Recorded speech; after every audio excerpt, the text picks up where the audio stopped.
No princípio criou Deus os céus e a terra. Assim iniciam as Escrituras a história do nosso mundo na visão de Deus. É interessante que o Evangelho de João inicia também com as nossas origens, mediante o Logos, a palavra, Cristo, o Verbo de Deus. É por isso que nós lemos: no princípio era o Verbo, e o Verbo estava com Deus, e o Verbo era Deus. Ele estava no princípio com Deus. Todas as coisas foram feitas por intermédio dele, e sem ele, nada do que foi feito se fez. A vida estava nele, e a vida era a luz dos homens. No mundo perfeito, o pecado trouxe uma ruptura no relacionamento entre o homem e Deus. A imagem, o caráter de Deus ficaram distorcidos na mente humana. Assim, Deus planejou restabelecer este relacionamento, oferecer reconciliação, restauração, perdão e cura à raça humana.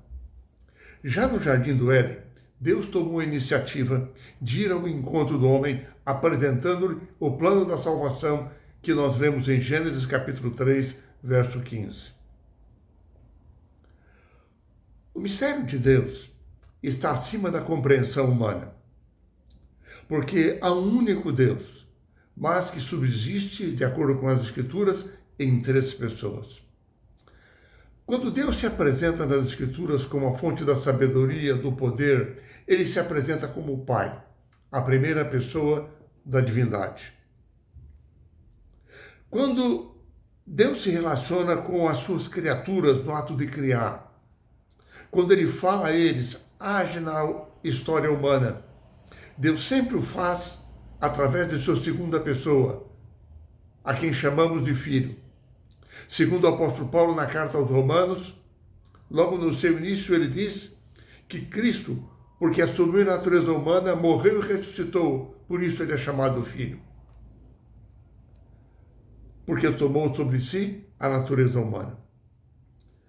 Quando Deus age na vida, na mente, nas ações do ser humano, ele o faz através da sua terceira pessoa, o Espírito Santo, atuando em nossos pensamentos, em nossas ações, em nossos relacionamentos. Essas três pessoas da divindade são mencionadas no primeiro capítulo de João. Mas a ênfase do Evangelho de João é que, se nós quisermos compreender melhor a Deus, nós precisamos de olhar para Jesus.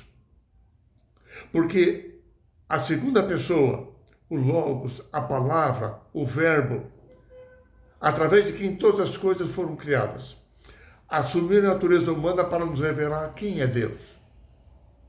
E assim, mediante Jesus, nós podemos entender como se relacionam o Pai, o Filho e o Espírito Santo. Nós adquirimos, através de Jesus, uma percepção mais clara sobre quem é Deus.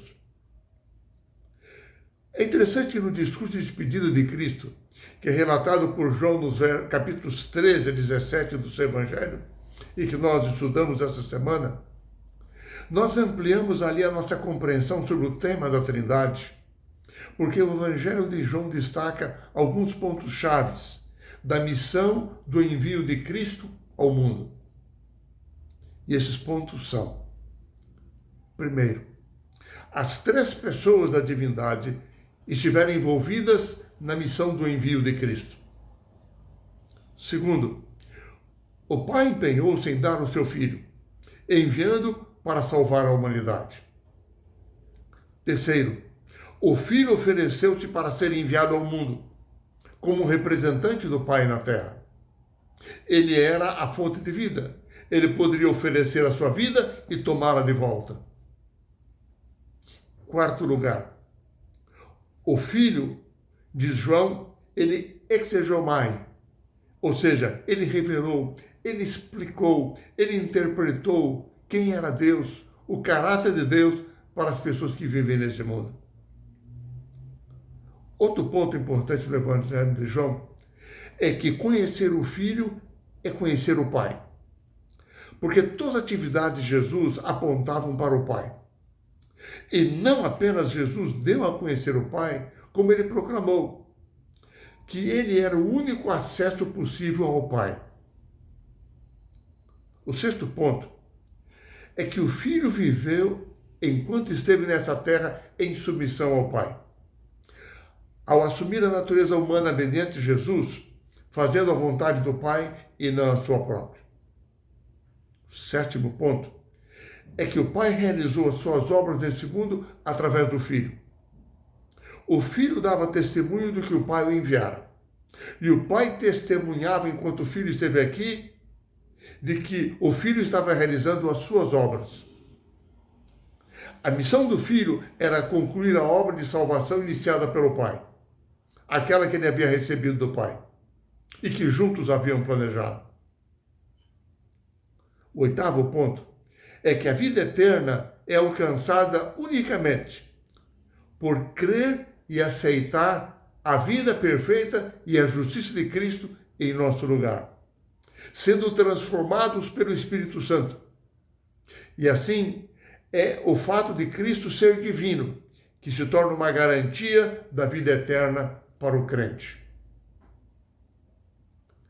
É importante lembrarmos que no Evangelho de João, nós experimentamos a obra salvadora de Cristo em nossa vida, quando o Espírito Santo atua na nossa mente. Cremos em Cristo e passamos a ter em nossa mente, por obra do Espírito Santo, um processo de transformação espiritual, mediante o qual nós nascemos de novo, não mais segundo a carne, mas segundo o Espírito. Passamos a viver em harmonia com o caráter, a justiça e a verdade de Cristo. E, em realidade, nos tornamos filhos e filhas de Deus. Jesus afirmou a Nicodemos e repetiu para a multidão após a multiplicação dos pães de que eles necessitavam nascer de novo. Nascer do Espírito, porque é o Espírito Santo quem nos vivifica, traz à nossa mente a lembrança, a palavra de Deus, ensina, esclarece e fixa a verdade, nos guia a verdade, nos convence da justiça, do juízo de Deus, nos mostra a Escritura que o pecado só pode ser resistido e vencido mediante o poder regenerador, lavador, salvador do Espírito Santo de Deus. Só o poder da terceira pessoa da divindade faz-nos lembrar, ao estudarmos as Escrituras, dá-nos a certeza da presença de Cristo ao nosso lado. Nos conforta, nos consola em meio às provas da vida. É o Espírito Santo que nos anuncia também da parte de Deus as boas novas das coisas que estão por vir. Assim é que, prometendo aos seus discípulos a presença do Espírito Santo, Jesus inspirou-lhes ânimo e alegria ao coração. Em sua oração ao Pai, essa era a maior dádiva que ele poderia solicitar ao Pai, em favor daqueles que se tornariam um prolongamento da sua missão. Na oração sacerdotal de Cristo, no capítulo 17 do Evangelho de João, Jesus orou ao Pai, preocupado com a visão que os seus discípulos possuíam a respeito dele e do Pai. E assim Jesus orou pedindo que o Pai os ajudasse a entenderem que ele e o Pai eram um, e de que ele havia manifestado isso em seu ministério terrestre. Jesus orou para que seus discípulos alcançassem uma unidade, mediante a santificação por obra do Espírito Santo, pelo estudo da sua palavra. E assim, através do Espírito Santo, Jesus desejava que eles cumprissem a missão a eles confiada. Assim, dessa maneira, disse Jesus, ele, Cristo e o Pai seriam glorificados. Enfim, nessa semana, nós percebemos que Jesus afirma que crer nele é o mesmo que crer no Pai. Ambos amam a humanidade e trabalham para a sua salvação. Jesus afirma que os seus ensinos são os ensinos do Pai.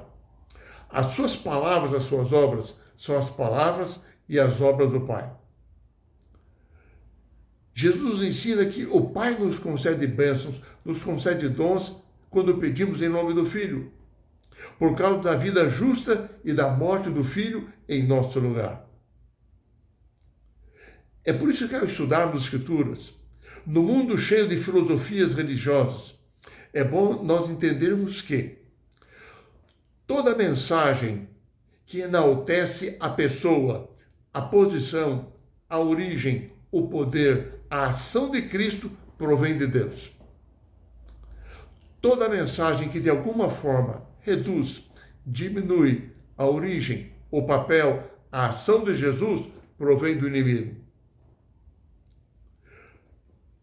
O que você e eu necessitamos é da guia diária do Espírito Santo de Deus, para que nos aproximemos mais e mais de Jesus, alcancemos uma compreensão mais dinâmica, mais viva, mais direta do seu caráter, da sua justiça, da sua realidade.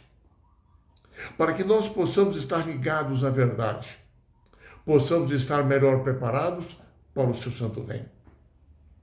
Que Deus, o Pai, o seu Filho Jesus Cristo e o Espírito Santo nos abençoe, nos inspire e guie a nossa vida, transforme o nosso coração e nos habilitem para o seu santo reino.